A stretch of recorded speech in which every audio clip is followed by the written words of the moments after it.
सुप्रभात प्रशिक्षु छात्र, मैं दीपक कुमार महतो साइकोलॉजी विषय में आज आदत के बारे में पढ़ाएंगे। तो आदत क्या है बच्चे, आदत क्या है उसके बारे में जानना है कि आदत है क्या। तो शुरू करते हैं।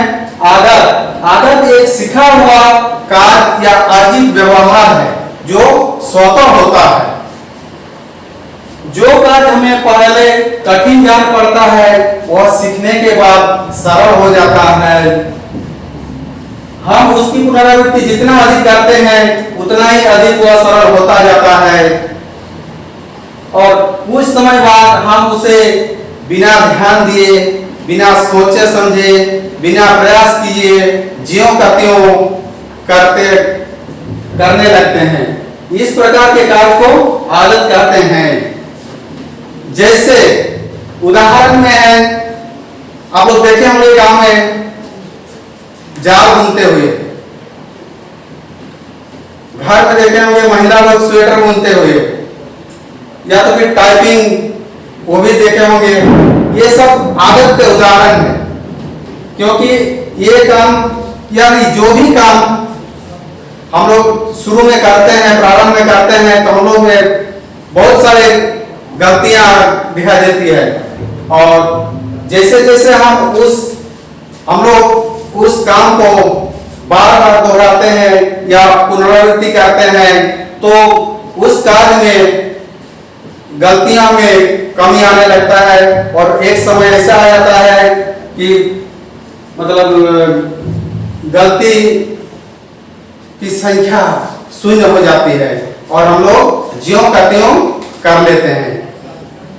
तो गेरिट के अनुसार आदत की परिभाषा, गेरिट एक मनोवैज्ञानिक है, उनके अनुसार आदत की परिभाषा, तो जो व्यवहार बार बार दोहराया जाए उससे व्यक्ति स्वचालित बन जाता है और यह क्रिया आदत बन जाती है। तो मनोवैज्ञानिक गेरिट के अनुसार आदत का परिभाषा इस तरह दिया है कि जो व्यवहार बार बार दोहराया जाए उससे व्यक्ति स्वचालित बन जाता है और यह क्रिया आदत बन जाती है। और एक मनोवैज्ञानिक रॉयबर्न के अनुसार आदत की परिभाषा, जिस क्रिया को लगभग एक ही प्रकार से दोहराने की प्रवृत्ति या व्यवहार उससे ही आदत कहते हैं। तो बच्चे हम लोग आदत के बारे में जान गए और आदत का परिभाषा भी हम लोग देख लिए।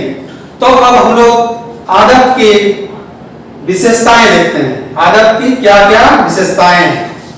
तो सबसे पहले नंबर 1 में देखते हैं, किसी कार्य को बार बार करने से उस कार्य को करने की आदत बन जाती है और बिना प्रयास के ही वह कार्य हम कर लेते हैं। तो पहला पॉइंट है, किसी कार्य को बार बार करने से उस कार्य को करने की आदत बन जाती है और बिना प्रयास के ही हम वह काम कर लेते हैं, वह कार्य कर लेते हैं। दूसरा पॉइंट है, आदत में एकरूपता होती है, अतः लिखने की जैसी आदत जिसको पड़ जाती है वह बराबर वैसा ही लिखता है। 2 नंबर पॉइंट है, आदत में एकरूपता होती है, अतः लिखने की जैसी आदत जिसको पड़ जाती है वह बराबर वैसा ही लिखता है। तो बच्चे आदत में एकरूपता होती है और लिखने की जैसी आदत जिसको पड़ जाती है वह हमेशा या बराबर वैसा ही लिखता है। तीसरा पॉइंट है, आदत यांत्रिक हो जाती है और इसे करने में किसी प्रकार के प्रयास की जरूरत नहीं होती है। आदत यांत्रिक हो जाती है और इसको करने में किसी प्रकार के प्रयास की जरूरत नहीं होती है। अगला पॉइंट है, आदतों का विकास वातावरण में होता है।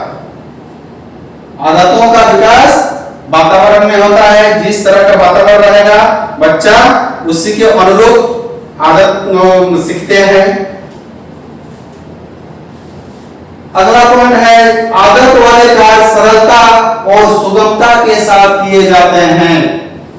तो जिस काम को हम लोग बार बार दोहराते हैं या जितना अधिक पुनरावृत्ति करते हैं वो काम हम लोग मतलब बहुत सरलता से और सुगमता से कर लेते हैं, तो वो काम मतलब बहुत आसानी से कर लेते हैं। अगला पॉइंट है आदत वाले कार्यों में थकान का अनुभव नहीं होता है। आदत वाले काम में थकान का अनुभव नहीं होता है, वो बहुत ही रुचिपूर्ण रूप से मतलब काम को कर लेते हैं, पूरा कर लेते हैं। आदतों से अगला पॉइंट है आदतों से सटीकता और वास्तविक स्थिति का पता चलता है। तो आदतों से सटीकता और वास्तविक स्थिति का पता चलता है। अगला पॉइंट है आदतों वाले कार्यों पर ध्यान देने की आवश्यकता नहीं होती है। तो बच्चे आदतों वाले कार्यों पर ज्यादा ध्यान देने की आवश्यकता नहीं होती है। अगला पॉइंट है आदतें व्यक्तिगत होती है या विशिष्ट होती है। आदतें व्यक्तिगत होती है, हर बच्चों में, हर आदमी, हर इंसान में आदत अलग अलग होते हैं। तो आदतें व्यक्तिगत होती है और विशिष्ट होती है। अगला पॉइंट है आदतों का समान केवल कार्यों से ही नहीं होता बल्कि विचारों तथा सोच से भी होता है। आदतों का समान केवल कार्यों से ही नहीं बल्कि विचारों तथा सोच से भी होता है। अगला पॉइंट है आदतों का समान तंत्रिका तंत्र, मस्तिष्क से भी होता है। और इसमें हम लोग 10 पॉइंट देखें और इस तरह से आदत की विशेषता हम लोग देख लिए। धन्यवाद।